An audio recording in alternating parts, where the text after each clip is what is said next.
आज गीता जी का 18वां अध्याय। हरि ओम श्री गणेशाय नमः। अपने सदगुरुदेव का स्मरण कर ले। गुरुर्ब्रह्मा गुरुर्विष्णु गुरुर्देवो महेश्वरः। गुरुः साक्षात् परब्रह्म तस्मै श्री गुरवे नमः। वसुदेव सुतं देवं कंस चाणूरमर्दनं देवकी परमानंदं कृष्णं वंदे जगद्गुरुम्। हरि ओम ओम नमो भगवते वासुदेवाय। हरे परमात्मने नमः। अथष्टादशोऽध्यायः। अर्जुन उवाच सन्न्यासस्य महाबाहो तत्त्वमिच्छामि वेदितुम् त्यागस्य च ऋषिकेश पृथक् केशी निषूदनो। आज ये जो गीता जी का 18वां अध्याय है, इस 18वें अध्याय का नाम है मोक्ष संन्यास योग। इस मोक्ष संन्यास योग में आज अर्जुन उस धर्म क्षेत्र कुरुक्षेत्र में भगवान श्री कृष्ण के समक्ष हाथ जोड़ करके गांडीव धनुष नीचे रखा हुआ है। अर्जुन ने हाथ जोड़ करके समर्पण भाव से बैठे हुए हैं और अर्जुन ने प्रश्न किया है कि हे महाबाहो, हे ऋषिकेश, हे केश निषूदन, मैं सन्यास और त्याग का तत्व अलग अलग जानना चाहता हूं। श्री भगवान वाचो काम्यानां कर्मणां न्यासं सन्यासं कवयो विदुः सर्वकर्म फलत्यागं प्राहुस्त्यागं विचक्षणाः। भक्त्याज्यं दोषोवदित्येके कर्म प्राहुर्मनीषिणः यज्ञदान तपः कर्मो न त्याज्यमिति चापरे। श्री भगवान कहते हैं कि हे अर्जुन, कई विद्वान लोग काम्य कर्मों के त्याग को सन्यास समझते हैं। कई विद्वान लोग कहते हैं कि संसारिक जो कर्म है ना, उन कर्मों का त्याग कर देना, मतलब घर गृहस्थी छोड़ करके लगोटी लगा करके जंगल में चले गए तो कहते हैं सन्यासी हो गए। कुछ लोग ऐसों को सन्यासी मानते हैं। भगवान कहते हैं कई विद्वान संपूर्ण कर्मों के फल के त्याग को त्याग कहते हैं। सब प्रकार के फलों का त्याग कर दें, कोई कामना मन में ना रखें, उसको कहते हैं सन्यास। कई विद्वान ऐसा कहते हैं कि कर्मों को दोष की तरह छोड़ देना चाहिए। कर्म जो है वो दोष है, बुरे हैं, उनको बुरा मान करके कर्मों का त्याग कर देना चाहिए, कि कर्मों को दोष की तरह छोड़ देना चाहिए। और कई विद्वान ऐसा कहते हैं कि यज्ञ दान और तप रूप कर्मों का त्याग नहीं करना चाहिए। अब यहां पर अलग अलग भाव हैं। कई लोग बोलते हैं घर गृहस्थी छोड़ करके जंगल में चले जाओ, घर परिवार छोड़ करके, तो वो हो गया त्याग। कई लोग कहते हैं कि जो कर्म करते हैं उन कर्मों के फलों की इच्छा का त्याग कर दो, वो त्याग है। कई विद्वान कहते हैं कि कर्मों को दोष की तरह छोड़ दो, मतलब कुछ करो ही नहीं, वो त्याग है। और कई विद्वान कहते हैं कि यज्ञ दान और तप रूप कर्म जो हैं, इनका त्याग नहीं करना चाहिए। निश्चयं शृणु मे तत्रो त्यागे भरत सत्तमो त्यागो ही पुरुष व्याघ्रो त्रिविधा संप्रकीर्तिताः। हे भरत वंशियों में श्रेष्ठ अर्जुन, तुम्हारे समक्ष में सन्यास और त्याग। अब देखिए ये कितना सुंदर ज्ञान है भगवान का दिया हुआ। हम लोग नहीं जानते कि त्याग और सन्यास का मतलब क्या है। जो सब कुछ त्याग दे तो बोलते हैं सन्यासी हो गया। तो भगवान कहते हैं कि त्याग और सन्यास, इन दोनों में से पहले त्याग के विषय में हे अर्जुन तुम मेरा निश्चय सुनो, क्योंकि हे पुरुष श्रेष्ठ, त्याग जो होता है वो भी 3 प्रकार का है। त्याग और सन्यास दोनों अलग अलग चीजें,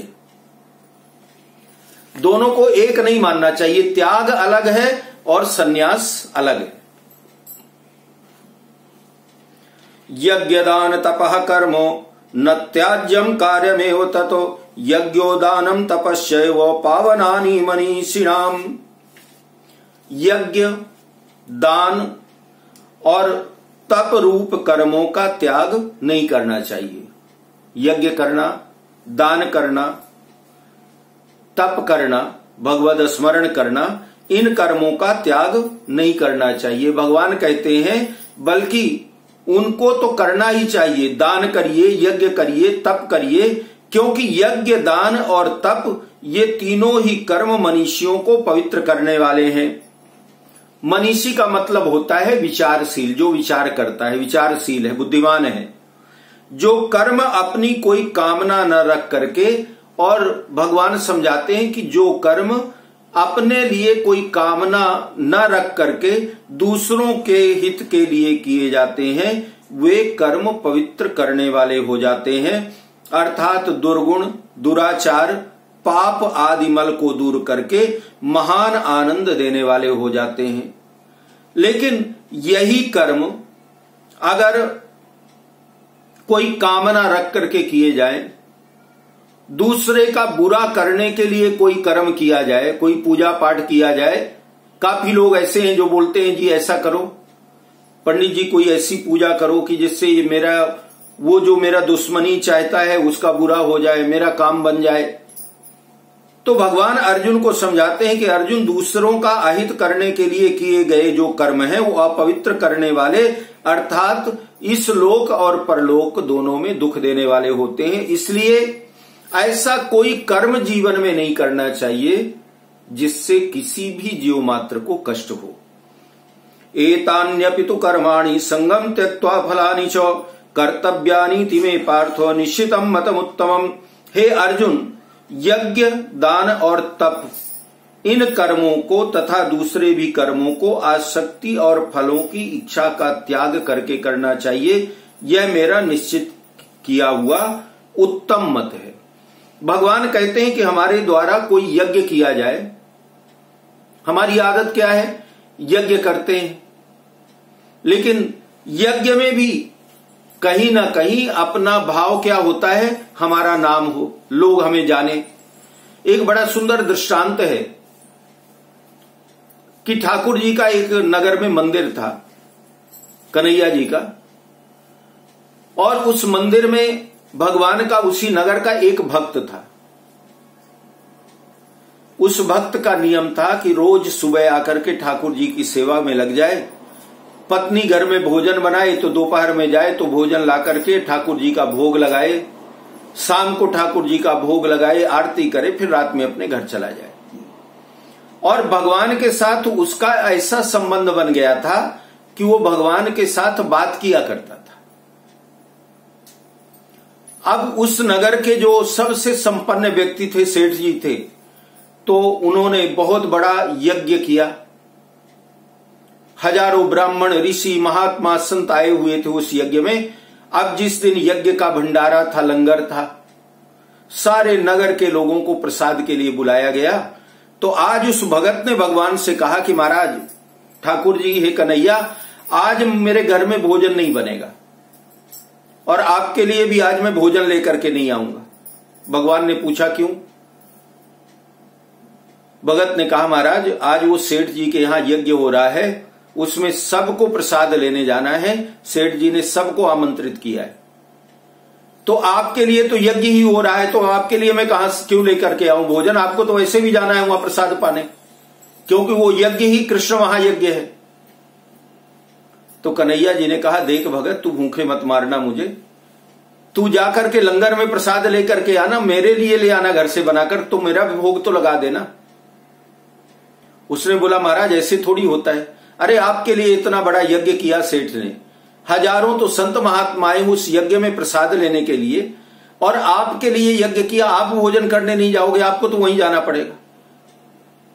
भगवान ने कहा, तू समझता नहीं है, वो सेठ ने यज्ञ मेरे लिए नहीं किया, सेठ के पास पैसा है, अपना पैसा दिखाने के लिए यज्ञ किया है, तो तू चले जाना। उसने बोला, नहीं महाराज, आप भगवान गलत बोल रहे हो, बड़ा धर्मात्मा सेठ, और आप जाना भोजन करके आना वहां से। भगवान ने कहा, मुझे नहीं देगा भोजन वो।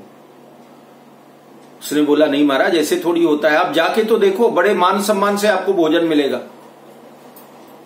तो बोले मैं ऐसे थोड़ी जाऊंगा कि कृष्ण के रूप में चला। बोले कृष्ण रूप में नहीं, जिस रूप में जाना वो चले जाना, लेकिन वो तो ऐसा है महाराज, कोई भी जाएगा सबको प्रसाद मिलता है, तो आप तो ठाकुर जी हो, आपको तो मिलेगा ही। भगवान ने कहा इसका मतलब तू आज भोग नहीं लाएगा घर से। उसने बोला नहीं महाराज, आज घर में चूल्हा नहीं जलेगा, हम तो सब लोग जाने वाले हैं आपका प्रसाद लेने, वहां आप भी वहीं आ जाना, मैं मिलूंगा। अब दोपहर में जब भोग का समय हुआ तो भगत तो चला गया अपनी पत्नी बच्चों को लेकर के और ठाकुर जी का प्रसाद लेने यज्ञ में। भगवान ने सोचा चलो बोल गया है, वैसे मिलने वाला नहीं है मुझे, फिर भी चलते हैं। चले भगवान, तो भगवान ने दरिद्री का रूप धारण किया है। इतना दरिद्र बने कि मक्खियां भिनक रही हैं, फटे पुराने गंदे कपड़े, ऐसे लग रहा है कि महीनों से नहाया नहीं, कुत्ते पीछे पीछे भूखते हुए। अब भगवान पहुंचे वहां भंडारे में जहां लंगर चालू था। जैसे वहां पहुंचे तो सेठ जी के जो नौकर चाकर थे उन्होंने भगा दिया, चल भाग यहां से, दरिद्र पता नहीं कहां से आ गए। एक बार भगाया, 2-4 बार, तो भगवान दरवाजे से ही कहते हैं भैया एक काम कर, मैं इतना दरिद्र हूं तो मैं अंदर नहीं जाऊंगा, ऐसा करो ना मुझे एक पत्तल में कुछ प्रसाद ला करके दे दो, मैं बाहर ही खा लूंगा। अब ये नौकर गए सेठ जी के पास, बोले सेठ जी देखो बाहर एक दरिद्र आया है और कहता है कि मुझे बाहर ही दे दो प्रसाद। सेठ जी बाहर आए, बोले अच्छा ऐसा कर कि तू उधर दूर जाकर के बैठ, सबका जब लंगर प्रसाद हो जाएगा बाद में तुझे भी मिलेगा, वहां दूर बैठना, यहां पास में नहीं आना। सेठ जी अंदर गए, वो फिर आ गए। अब बार बार भगवान आए और बार बार नौकर भगा दे। और भगत जो है वो परिवार के सहित लंगर प्रसाद लेकर के जब निकला तो देखा, वो तो पहचान गया कि भगवान है। भगवान की तरफ जाने लगा, भगवान ने इशारा करके भगाया, बोले मेरे पास मत आना।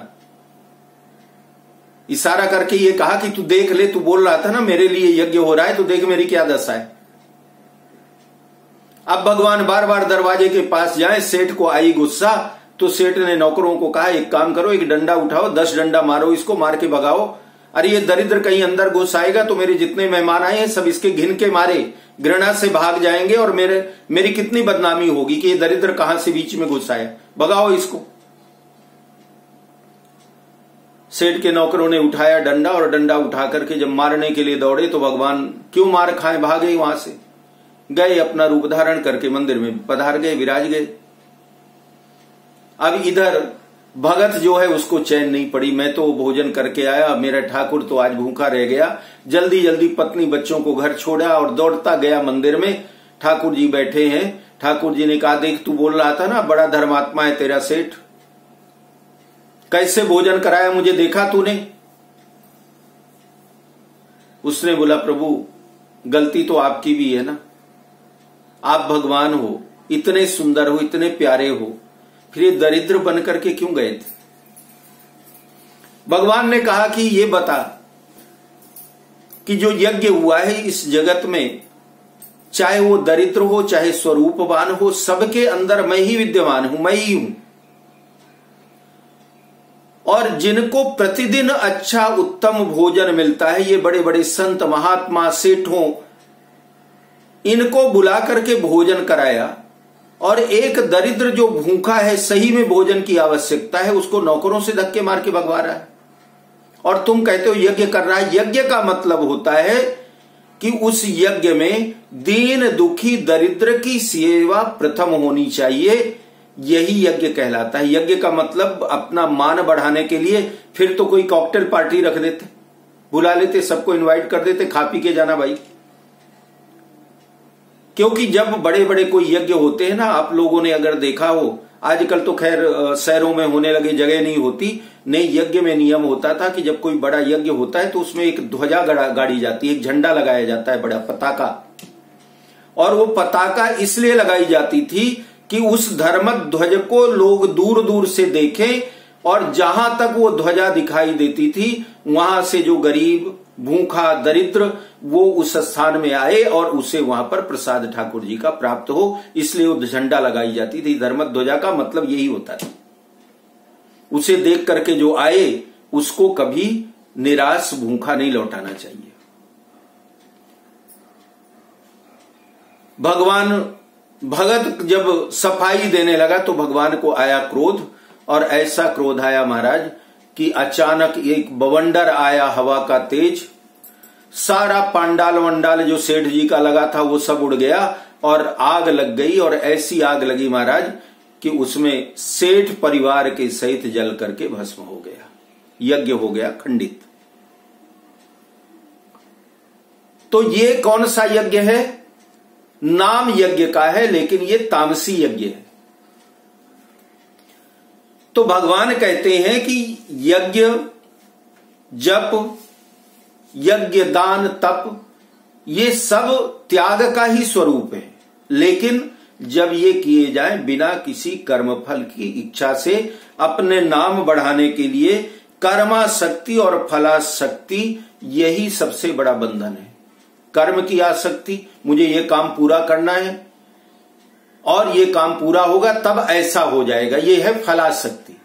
फल और कर्म दोनों की आसक्ति जो है ये सबसे बड़ा बंधन है। और अगर ये कर्मासक्ति और फलासक्ति छूट जाए तो मनुष्य योगारूढ़ हो जाता है। ये 6ठे अध्याय में है गीता जी के कि योगारूढ़ किसे कहते हैं? जिसको कर्म और फल की आसक्ति नहीं रहती, वही योगारूढ़ है। योगी नहीं है, योग में चढ़ा हुआ है। योग को जिसने अपनी सवारी बना लिया, योगारूढ़ा।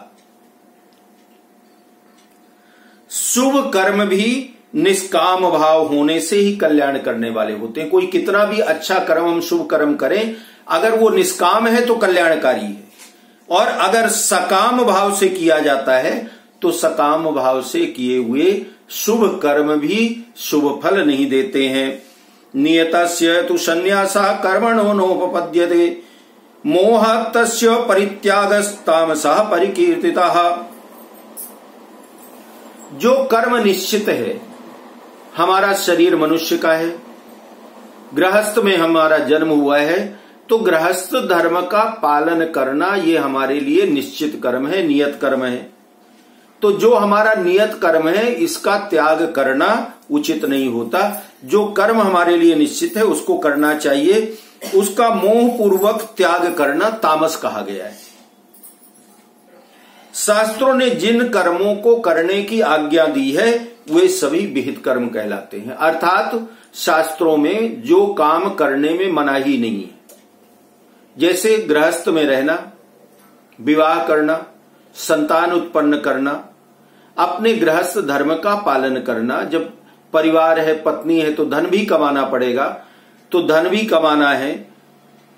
कोई गरीब अतिथि अभ्यागत भूखा घर में आ जाए, उसकी भी सेवा करना है। ये सारे विहित कर्म कहलाते हैं।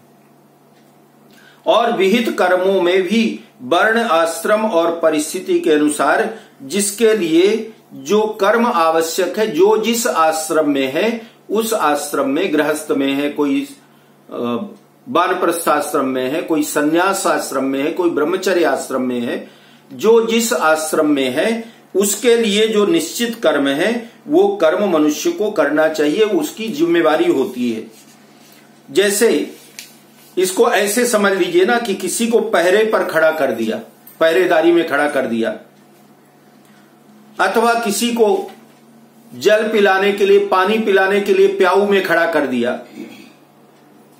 तो प्याऊ में खड़ा हुआ उसको खड़ा किया गया है, किसी ने खड़ा किया, या चौकीदारी में किसी ने उसको खड़ा किया, तो वो चौकीदारी या पानी पिलाना ये उसका नियत कर्म है। अब अगर वो अपने कर्म को बराबर ढंग से नहीं कर रहा है तो वो पापी है। उदाहरण तो मैंने चौकीदार और पानी पिलाने वाले का दे दिया, लेकिन इसको अपने आप में भी समझ लीजिए।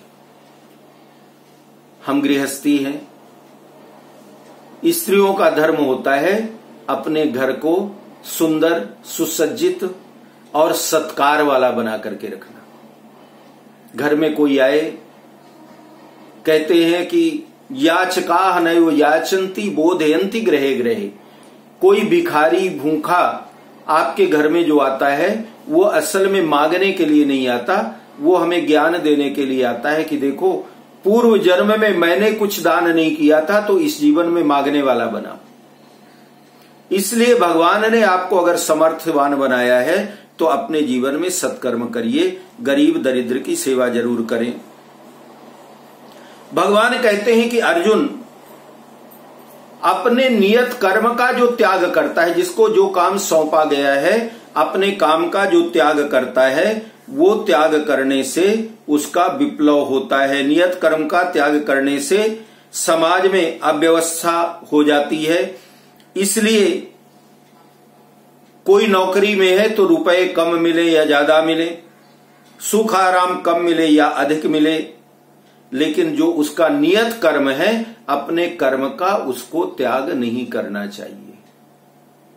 ये शिक्षा, यही शिक्षा। अब क्या करें, आजकल का जमाना ऐसा आ गया, युग ऐसा आ गया कि अब ये गीता कौन सुनता है, जो सारा कुछ करके फुर्सत हो गए, सब सीनियर सिटीजन मैक्सिमम। और असल में ये बहुओं को सुनाना चाहिए कि बेटा, नियत कर्म का मतलब ये होता है कि तुम ब्याह करके आई तो किस जिम्मेवारी को लेकर के आई कि आज से मैं जिस घर में जा रही हूं उस घर को संभालने की जिम्मेदारी मेरी है। और अगर तुम अपने धर्म का पालन नहीं करोगी तो तुम पाप कर रही हो। फिर 16 सोमवार रहो, 18 सोमवार रहो, चाहे जो भी करो, क्योंकि भगवान कहते हैं कि नियत कर्म का त्याग करना महान पाप है। तो जिसका जो धर्म है, पत्नी का धर्म है कि अपने गृहस्थ का संचालन सुचारू रूप से करना। अब वो ये बहाना बनाए कि मेरा पति नहीं मुझे मान सम्मान देता इसलिए मैं भी छोड़ो, मैं क्यों करूं। मत करो। यहां से जब जाएंगे तो हिसाब किताब तो अपना अपना है। तो एक ने बिगाड़ा, जरूरी कि उसके साथ में तुम भी बिगाड़ो। अरे उसने अपना बिगाड़ा तो बिगाड़ता रहे, तुम तो अपना बना लो। क्योंकि रिश्ता केवल इस जीवन का है, मरने के बाद कोई रिश्तेदारी ना कोई किसी का पति है ना पत्नी। तो अगर हम अपने अपने कर्म का, नियत कर्म का पालन करें तो भगवान कहते हैं कि अर्जुन, इससे बड़ा कोई सत्कर्म है ही नहीं। अब यहां पर भगवान ने जप, दान, पूजा पाठ सबको साइड में कर दिया। भगवान कहते हैं अपने नियत कर्म का पालन करना सबसे बड़ा सत्कर्म, और नियत कर्म का मोह पूर्वक त्याग करना तामस कर्म है। अधोगच्छन्ति तामसाः, और जो तामसी होते हैं वो क्या होते हैं, अधोगच्छन्ति, नरक में जाते हैं, उनकी अधोगति होती है। दुःखमित्येव यत्कर्मो काय क्लेशो भयत्यजेतो सकृत्वा राजसं त्यागम नैव त्यागो फलम लभेतो। जितने भी कर्म हैं, उन कर्मों में कुछ कर्म ऐसे हैं जो दुख रूप ही हैं। ऐसा समझ करके कोई शारीरिक परिश्रम के भय से उसका त्याग कर दे तो वह राजस त्याग करके भी त्याग के फल को नहीं पाता है। अब भगवान कहते हैं त्याग का फल शांति है और राग का फल दुख है। जो त्याग करता है उसके जीवन में शांति रहती है, और जो राग करता है, मोह करता है, रजसस्तु फलम दुखम, तो राग करने से दुख होता है। राजस मनुष्य को त्याग का फल शांति तो नहीं मिलती, पर राग का फल दुख तो मिलता ही है। अब इसका मतलब ये होता है कि त्याग का फल शांति है, लेकिन त्याग कौन सा, नियत कर्म का त्याग नहीं, बुरे कर्मों का त्याग, माया मोह राग का त्याग। राग का मतलब होता है कि राग के वैसे तो साहित्यिक दृष्टि से देखें तो कई अर्थ होते हैं, लेकिन यहां पर राग का मतलब ये होता है कि किसी से भी लगाव, प्रेम, अपनापन। लेकिन वो अपनापन कैसा, मोह वाला। मोह का मतलब होता है जिससे कोई इच्छा रखी जाए। जैसे बेटे की सेवा करना इसलिए कि बुढ़ापे में हमें संभालेगा। नौकर को बुलाया और नौकर को बुला करके और उसको कुछ दे दिया, बेटा ले जा। और देते हुए मन में ये भाव रखना कि चलो इसको ऐसे ही देते लेते रहेंगे ना तो कभी जरूरत आएगी तो हमारा काम करेगा। पहले ये सोच लिया कि इससे फायदा क्या होगा, इसलिए नौकर को देना है। तो ये क्या होता है, राग। तो राग का फल जो होता है वो शांति वाला नहीं होता, केवल दुख देता है। राजस मनुष्य त्याग करके भी उसके फल शांति को नहीं पाता, क्योंकि उसने जो त्याग किया है वह अपने सुख आराम के लिए किया है। अब कोई व्यक्ति ऐसा है, कितने लोग, आप हरिद्वार और ऋषिकेश चले जाओ ना, वृंदावन, तो वहां आपको साधु लोग मिलते, बाबा लोग, सन्यासी, वो लाल पीला कपड़ा पहने। अब वो कैसे हैं? शादी ब्याह किया, मेहनत की नहीं जाती, खेती पाती नौकरी चाकरी की नहीं जाती, अब कैसे कमा करके पत्नी को खिलाएं, तो घर छोड़ करके साधु बन गए। अब उनका नियत कर्म क्या था? गृहस्थ धर्म, क्योंकि विवाह किया था, पत्नी है, माता पिता है, परिवार है। उनका त्याग कर दिया क्योंकि वो संभाला नहीं जा रहा, अपने से नहीं हो रहा, तो बाबा बन गए, सन्यासी बन गए। और भगवान यहां पर वही कहते हैं कि राजस मनुष्य त्याग करके भी उसके फल को नहीं पाता, क्योंकि उसने जो त्याग किया है वो अपने सुख और आराम के लिए किया है, वस्तुतः वो त्याग नहीं। सुख और आराम की वस्तु का त्याग करना त्याग कहलाता है। कार्यमित्येव यत् कर्मो नियतम क्रियते अर्जुनो संगम त्यक्त्वा फलम चैव सत्यागः सात्विके मतः। भगवान कहते हैं कि हे अर्जुन, केवल कर्तव्य मात्र करना है, ऐसा समझ करके जो कर्म आसक्ति और फल इच्छा का त्याग करके किया जाता है वही सात्विक त्याग माना जाता है। भगवान कहते हैं त्याग क्या है?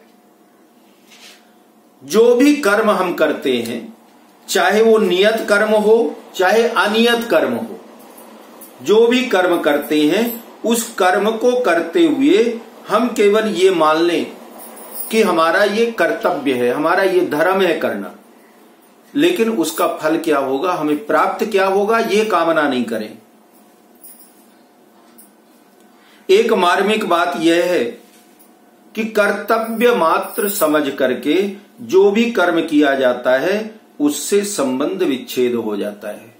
कोई भी कर्म केवल कर्तव्य मान करके किया जाए, ये ना माना जाए कि ये मैं कर रहा हूं या मुझे ये कर्म करने से मुझे ये फल प्राप्त होगा, केवल कर्तव्य मान करके, धर्म मान करके। तो कर्तव्य मान करके जो भी कर्म किया जाता है, तो कर्म आपने किया, काम हो गया, उसके बाद जब आपने अपना मान करके किया ही नहीं था, केवल कर्तव्य मान करके किया था, तो उससे आपका कोई संबंध नहीं रह जाएगा, संबंध विच्छेद हो जाता है।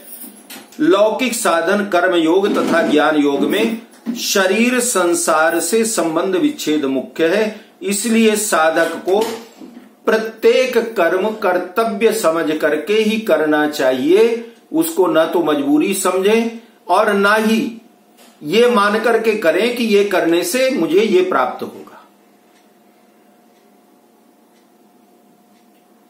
ये सब वेदांत है जी, बड़ा कठिन है समझना, लेकिन अगर मन में थोड़ी जोर लगाए ना तो समझ में आ जाता है। जप, ध्यान, कथा, कीर्तन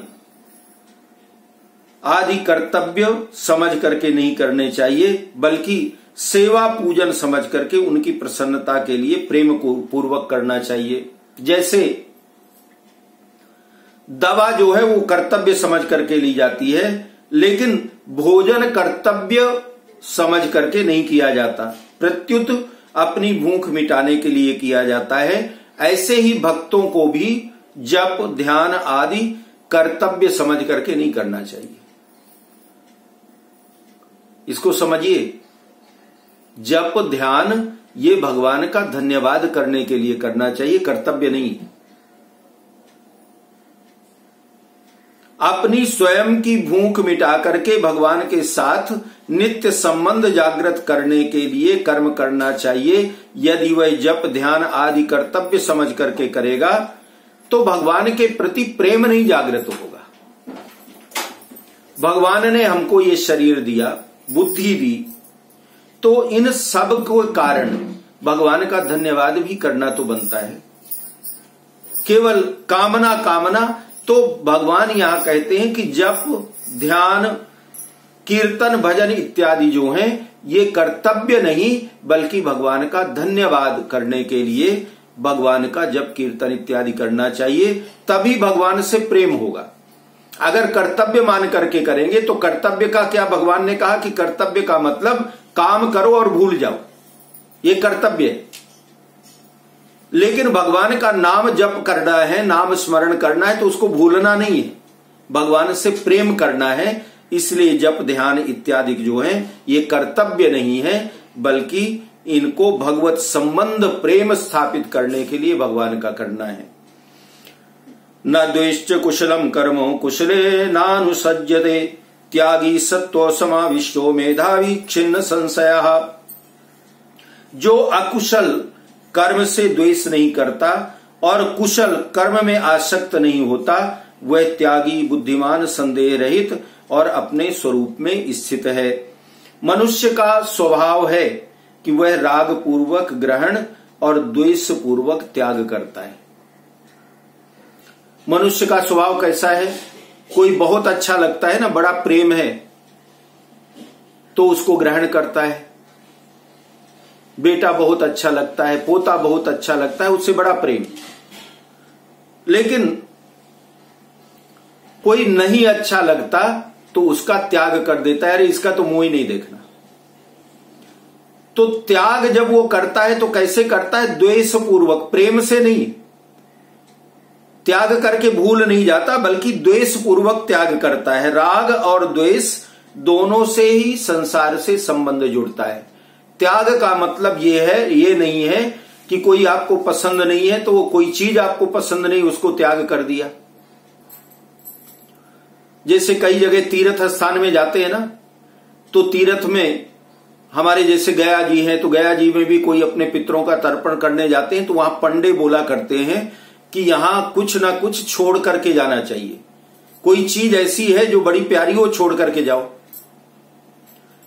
तो लोग सोच विचार करने लगते हैं कि क्या छोड़ें। तो कोई सोचेगा चलो एक काम करते हैं, मुंबई में रहते हैं और मुंबई में ये चीज नहीं मिलती तो ये छोड़ देते हैं। मतलब जिसकी जरूरत नहीं वो छोड़ करके आए और आप करके यहां बताएंगे जी। अब वहां होता क्या है? पितरों से इतना प्रेम है कि उनके प्रेम के कारण हमने कोई प्रिय वस्तु का त्याग किया है। लेकिन हमारा त्याग भी कैसा होता है? जिस चीज की जरूरत नहीं है ना उसको छोड़ दो। मैंने एक दिन बीच में कथा सुनाई थी, दृष्टांत सुनाया था। हमारे साथ में एक पंडित जी हैं, वो पंडित जी ने गया जी में जाकर के, पहले गांव में ही रहते थे, तो गया जी गए तो पंडा ने बोला कि कुछ तो छोड़ना पड़ेगा आपको। तो उन्होंने बोला ऐसा है कि मैं जो सामे का चावल फलाहारी होता है ना, मैं सामे का चावल छोड़ के जा रहा हूं। और मुंबई में आकर के रहने लगे। तो अब कई बार बोलते हैं कि अगर पता होता कि मुंबई में जाकर के रहना पड़ेगा और वहां व्रत उपवास करेंगे, जब करेंगे तो फलाहार में सामे का चावल मिलेगा, तो मैं सामे का चावल नहीं छोड़ता, कुछ और छोड़ता। तो ये त्याग नहीं है। मनुष्य का स्वभाव है कि राग पूर्वक ग्रहण और द्वेष पूर्वक त्याग करता है। राग और द्वेष दोनों से ही संसार का संबंध जुड़ता है। भगवान कहते हैं कि वास्तव में वही मनुष्य श्रेष्ठ है जो शुभ कर्म का ग्रहण तो करता है पर राग पूर्वक नहीं, और अशुभ कर्म का त्याग करता है लेकिन द्वेष पूर्वक नहीं।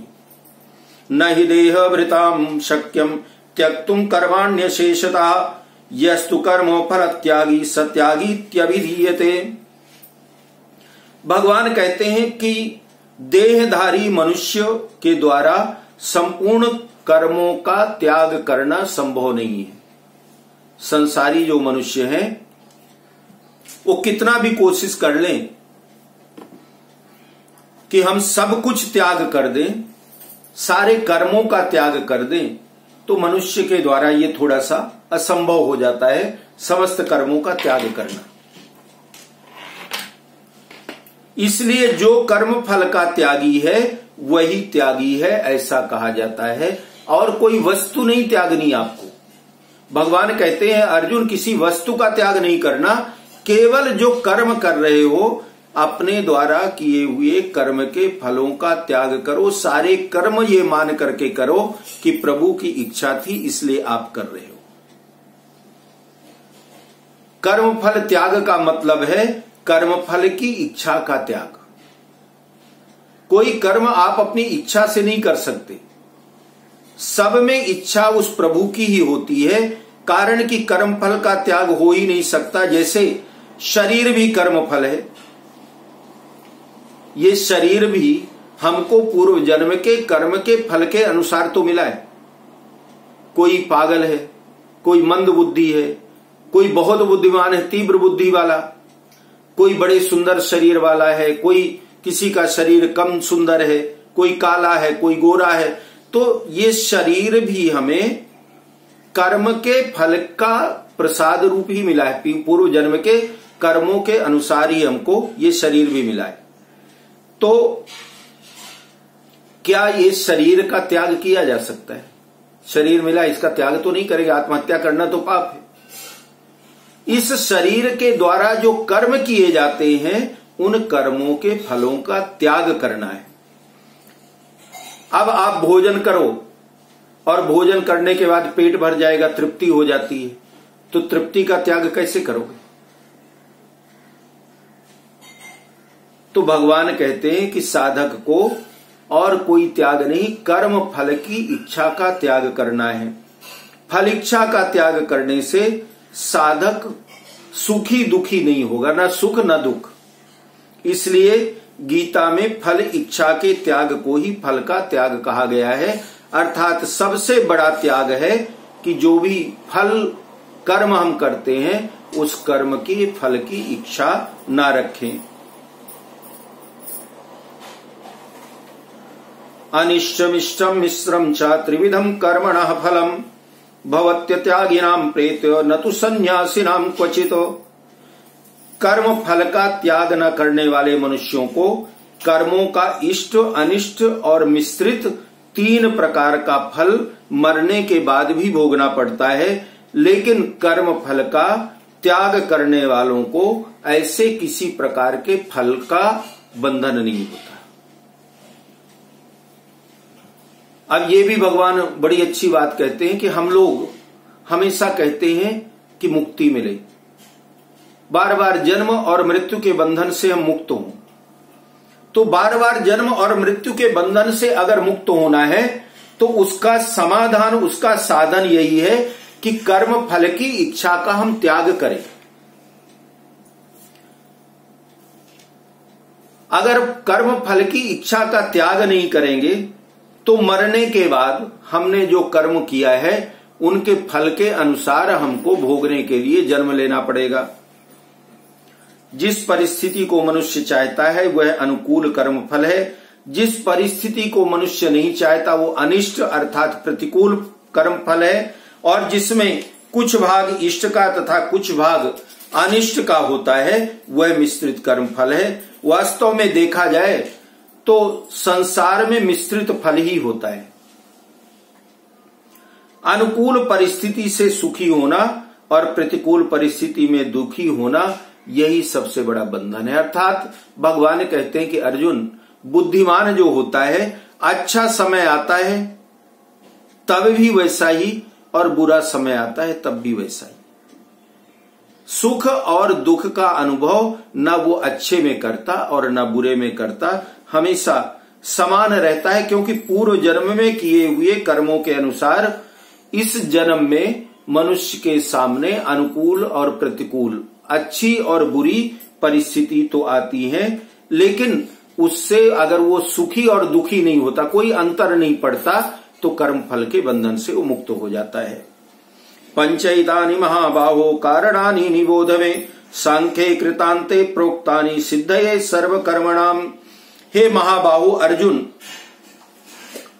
कर्मों का अंत करने वाले सांख्य सिद्धांत में संपूर्ण कर्मों की सिद्धि के लिए 5 कारण बतलाए गए हैं, और ये 5 कारण तू मुझसे समझ। अधिष्ठानम च कर्ता करणम च पृथक विधम विविधाश्च पृथक्येश्च दैवम चैवात्र पंचमम। विविधाश्च पृथक चेष्टा दैवम चैवात्र पंचमम।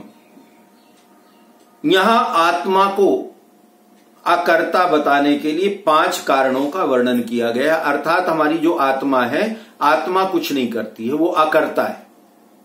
करने वाला ये शरीर है। इन पांचों में कर्तृत्व का त्याग होने पर कर्मों का अंत हो जाता है। भगवान कहते हैं कि ये पांच चीजें ऐसी हैं कि जिनमें कर्तृत्व का त्याग हो जाए, अर्थात हम ये ना माने कि ये मेरे द्वारा किया जा रहा है। अधिष्ठान, अधिष्ठान का मतलब होता है शरीर। शरीर से कोई भी कर्म किया जाए तो उसको ये नहीं मानिए कि ये कर्म मैं कर रहा हूं। अगर अपने द्वारा किया हुआ नहीं मानेंगे तो उससे संबंध नहीं रहेगा और ना हमारे वो गति बिगड़ने का कारण बनेगा। दूसरा है कर्ता।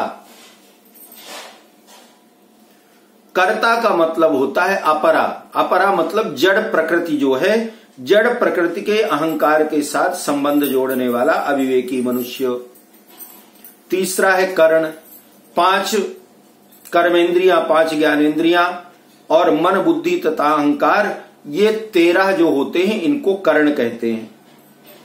इन करणों की अलग अलग चेष्टाएं, हमारे इंद्रियों की, ज्ञानेंद्रियां, कर्मेंद्रियां, इनकी अलग अलग इच्छाएं होती हैं और उन इच्छाओं को भी हम अपना मान करके और जो कर्म करते हैं तो वो कर्म अगर हम अपना मान करके करते हैं तो वो कर्म फल भी हमें बंधन वाला बनाता है।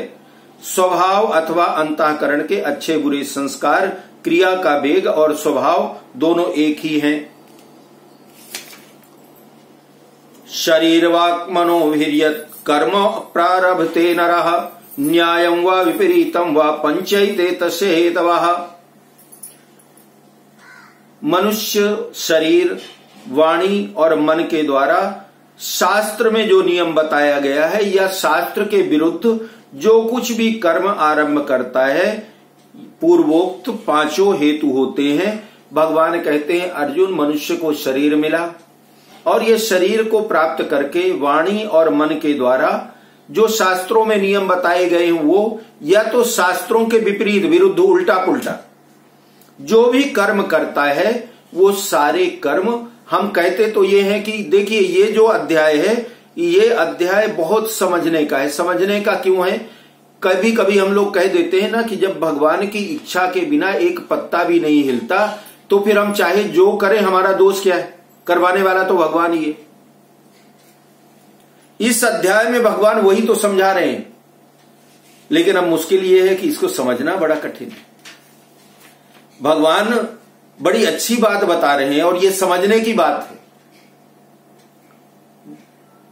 बार बार इसको अगर पढ़ें और समझें तो ये समझ में आ जाता है। मनुष्य शरीर, वाणी और मन के द्वारा, शरीर से, वाणी से और मन से, चाहे वो शास्त्र में जैसा वर्णन किया गया, हमारे बड़े बुजुर्ग बोलते हैं, वैसा काम करे और या तो अपनी मर्जी से काम करे। जो कर्म भी करता है, जितने भी कर्म करता है, उन कर्मों को करने में निमित्त कौन है? कैसे वो कर्म करता है? अधिष्ठान मतलब अपने शरीर से कर्म करता है। कर्तापन, कर्तापन मतलब होता है अपरा प्रकृति, जड़ प्रकृति। जैसे जड़ प्रकृति कैसे कि अभी कोई काम करना है, मान लीजिए कोई बिल्डिंग बनानी, तो बिल्डिंग बनानी, अब उस बिल्डिंग में पैसे भी लगने हैं और मैन पावर भी चाहिए। तो हमारे अंदर एक अहंकार आ गया, चलो हम बाप बेटे दोनों कमाते हैं, दोनों पैसा लगाएंगे, दोनों मेहनत करेंगे और ये घर बन जाएगा। तो अपरा प्रकृति, जड़ प्रकृति क्या हो गई? जड़ प्रकृति का मतलब जो आंखों से दिखाई देता है उसे जड़ प्रकृति कहते हैं। पुत्र भी हमारा जड़ प्रकृति में ही आता है। तो हमारे अंदर किस चीज का अहंकार आ गया? इस जड़ प्रकृति का, हमारा पुत्र और हम मिलकर के घर बना लेंगे, ये अहंकार भाव। इसी तरह करण, करण का मतलब होता है हमारी कर्मेंद्रियां और ज्ञानेंद्रियां। अपनी इंद्रियों के द्वारा कोई कर्म करते हैं और उस कर्म को ये मान लेते हैं मैंने कर लिया। हमारे करण, हमारी इंद्रियों की अलग अलग चेष्टाएं और स्वभाव, मनुष्य का स्वभाव। तो भगवान कहते हैं कि अर्जुन, यही जो 5 चीजें हैं ये हमारे कर्म को बनाने और बिगाड़ने, शास्त्र विहित और शास्त्र विरुद्ध कोई भी काम अगर हम ये मान लेते हैं ना कि कर्ता मैं हूं, मेरे द्वारा हो रहा है, मैं कर लूंगा, तो भगवान कहते हैं कि ये 5 के कारण या हमारे इस स्वभाव के कारण हम काम करते हैं और कर्म करने के बाद देखिए कर्म होगा वही जो भाग्य में लिखा है, जो हमारे निश्चित है, लेकिन निमित्त हम हैं। अगर उसके कर्ता हम अपने को मानने लगे तो हमारे किए हुए सारे कर्म निष्फल हो गए। तत्रैवं सति कर्तारम आत्मानं केवलम तु यः पश्यत्य कृत बुद्धित्वान् न पश्यति दुर्मतिः। सब कारकों में कर्ता मुख्य है। कर्ता में चेतन की झलक आती है, अन्य कारकों में नहीं। वास्तव में कर्ता का नाम चेतन का नहीं है, प्रत्युत चेतन द्वारा जड़ से माने हुए संबंध का है। भगवान कहते हैं कि साधक खाने पीने सोने जागने आदि लौकिक क्रियाओं को तो विचारों द्वारा प्रकृति में होने वाली सुगमता से मान सकता है, लेकिन वह जप ध्यान समाधि आदि परमार्थिक क्रियाओं को अपने द्वारा होने वाली तथा अपने लिए मानना वास्तव में साधक के लिए बाधक है। भगवान कहते हैं कि अर्जुन, वास्तव में कर्ता कोई है ही नहीं, न चेतन करता है और न जड़, न परा न अपरा। यदि किसी को कर्ता मानना ही पड़े तो साधक के लिए यही उचित है कि वह जड़ को कर्ता माने। गीता में भगवान ने कर्मों में के होने में 5 कारण बताए हैं: प्रकृति, गुण, इंद्रियां, स्वभाव, 5 हेतु। वास्तव में कर्मों के मूल में कारण एक प्रकृति है, अर्थात कर्तृत्व प्रकृति में ही है, स्वरूप में नहीं। इसको कई बार पढ़ेंगे तब समझ में आएगा। खाने पीने सोने जागने लौकिक क्रियाएं, अर्थात जब हम भोजन करते हैं पानी पीते हैं और संसार की लौकिक क्रियाएं हैं, इनको जब हम करते हैं तो इनको प्रकृति में होने वाली सुगमता से मान सकते हैं, लेकिन जप ध्यान समाधि ये परमार्थिक कर्म हैं, इनको जब हम करते हैं तो इनको हमें कर्ता बन करके नहीं करना चाहिए। अब इसका मतलब ये हुआ कि जैसे हम लोग करते हैं ना कि कोई जप करेंगे, ये जप करो तो इतना जप कर लो तो ये सिद्ध हो जाता है, फिर ये हो जाएगा वो हो जाएगा।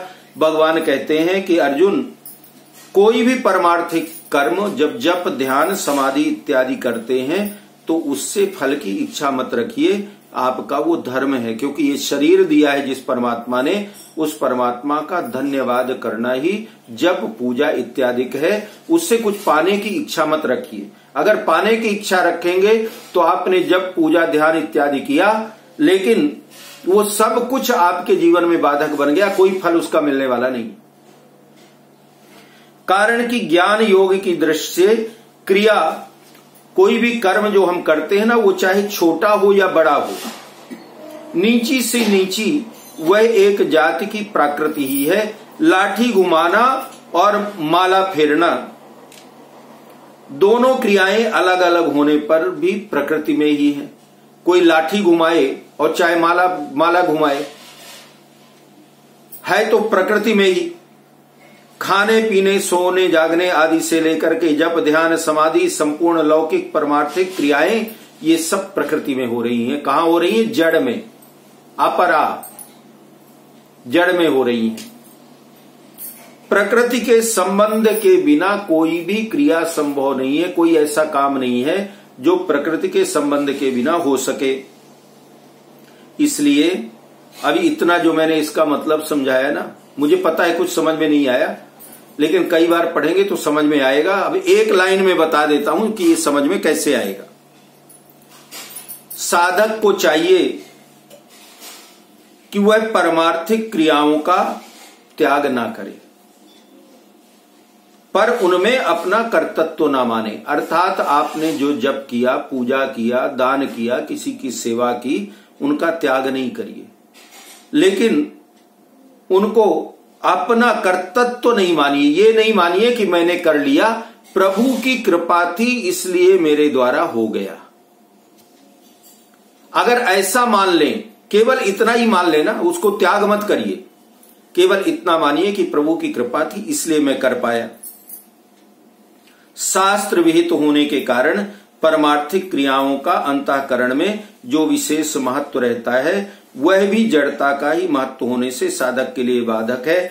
भगवान के लिए की गई उपासना में भगवत कृपा की प्रधानता होती है, इसलिए इसमें भी साधक का कर्तृत्व नहीं है। अर्थात हमारे द्वारा जो भी कर्म किया जाता है, जप दान पूजा पाठ, भगवत कृपा होती है तो ही हो पाता है, इसलिए इसमें कर्तृत्व अभिमान नहीं आना चाहिए।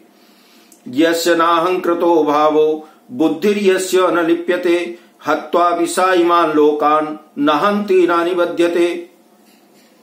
जिसका अहंकृत भाव, अहंकृत भाव का मतलब होता है मैं कर रहा हूं, मैं करने वाला हूं, जिसकी बुद्धि इसमें लिप्त नहीं होती वह इन संपूर्ण प्राणियों को मार करके भी न मारता है और न बंधता है। अर्जुन को भगवान कहते हैं कि अर्जुन, जो अपने को कर्ता नहीं मानता, अगर तुम ये नहीं मानो ना कि युद्ध तुम कर रहे हो, तो इतने लोग जो हैं तुम्हारे सामने शत्रु तुम्हारे, वो मर भी जाएंगे और उनके मरने के बाद सबको तुम मार डालोगे तो भी न तुम मारने के बंधन में बंधोगे और ना कोई और बंधन तुम्हें लगेगा।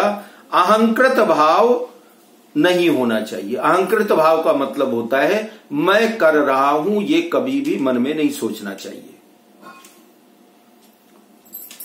अर्जुन ने कहा था कि इन आतताइयों को और गुरुजनों को मारने से हमें पाप लगेगा। पहले अध्याय के 36वें श्लोक में, दूसरे अध्याय के 5वें श्लोक में अर्जुन ने भगवान से कहा था कि महाराज, ये जो आतताई मतलब दुष्ट राजा हैं जो कौरवों के साथ लड़ने को आए हैं, मेरे गुरुजन हैं, पितामह हैं, इनको मैं मारूंगा तो पाप लगेगा मुझे। तो भगवान कहते हैं कि अर्जुन देखो, इसका एक बड़ा सुंदर उदाहरण है कि आप ये बताइए कि गंगा जी में कोई डूब करके मर जाता है तो उससे क्या गंगा जी को पाप लगता है? गंगा जी में डूब करके कोई मर जाए तो क्या गंगा जी पापी हो गई? लोग ये कहेंगे कि गंगा जी में डूब गया, गंगा जी ने पाप किया। लोग गंगा जल को पीते हैं, उसी में स्नान करते हैं, खेती करते हैं, तो उससे गंगा जी को पुण्य नहीं लगता, क्योंकि गंगा जी में अहंकृत भाव और बुद्धि की लिप्तता नहीं है। डॉक्टर में कामना, ममता और स्वार्थ बुद्धि नहीं होती तो ऑपरेशन में रोगी का अंग काटने पर भी उसे पाप नहीं लगता। ऑपरेशन होता है, रोगी कोई अंग, डॉक्टर अंग काट देता है तो क्या उसे पाप लगता है? क्योंकि उसने स्वार्थ रहित होकर के और केवल अपना कर्म किया है। ज्ञानम ज्ञेयम परिज्ञाता त्रिविधा कर्म चोदना करणम कर्म करतेति त्रिविधा कर्म संग्रह। जब मनुष्य के भीतर अहंकार और लिप्तता रहती है तब ज्ञाता, ज्ञान और ज्ञेय इस त्रिपुटी से कर्म प्रेरणा अर्थात कर्म करने में प्रवृत्ति होती है कि मैं ये काम करूंगा तो मुझे इसका ये फल मिलेगा।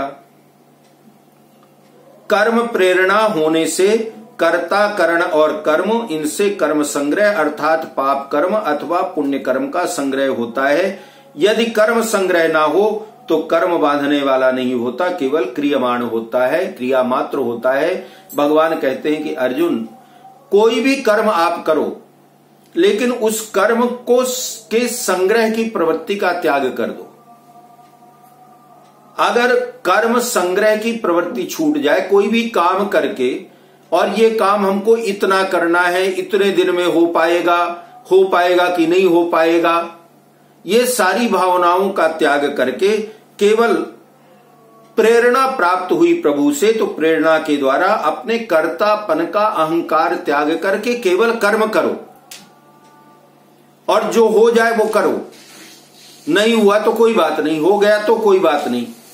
तो अगर इस प्रकार से क्रिया मात्र है, केवल कर्म करना है और कोई इच्छा नहीं रखना, तो ऐसा कर्म बांधने वाला नहीं होता, बंधन में बांधने वाला नहीं होता। ज्ञानम कर्मो च कर्ता च त्रिधैव गुण भेदतः प्रोच्यते गुण संख्याने यथावत् शृणुतान्यपि गुणों का विवेचन करने वाले शास्त्र में गुणों के भेद से ज्ञान और कर्म तथा कर्ता तीन तीन प्रकार से ही कहे जाते हैं, उनको भी तुम यथार्थ रूप से सुनो। भगवान आगे और ज्ञान का वर्णन करते हैं अर्जुन के समक्ष कि सर्वभूतेषु एनैकं भावमव्ययमीक्षते अविभक्तं विभक्तेषु तज्ज्ञानं विद्धि सात्विकम्। जिस ज्ञान के द्वारा साधक संपूर्ण विभक्त प्राणियों में विभाग रहित एक अविनाशी भाव सत्ता को देखता है, उस ज्ञान को सात्विक ज्ञान कहते हैं। अलग अलग वस्तु, व्यक्ति आदि में जो है अपनापन दिखता है, वह उस वस्तु व्यक्ति का आदि नहीं है। भगवान कहते हैं कि अर्जुन, केवल एक अविनाशी सत्ता ही रहे तो यह गुणातीत तत्व ज्ञान ब्रह्म की प्राप्ति है।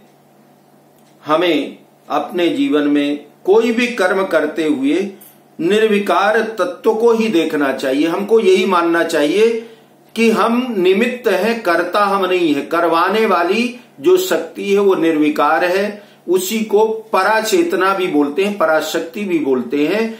तो उस परमेश्वर की इच्छा से, परमेश्वर के आदेश से, परमेश्वर के द्वारा दिए हुए इस शरीर से उस परमेश्वर का कर्म इस शरीर के द्वारा हो रहा है। मतलब सब कुछ परमेश्वर का। इस भाव से अगर कर्म किया जाता है तो भगवान कहते हैं कि अर्जुन, यही कर्म हमारा पवित्र कर्म है और इसी कर्म को सात्विक कर्म कहते हैं। आज यहीं पर 18वें अध्याय के 20वें श्लोक तक का स्वाध्याय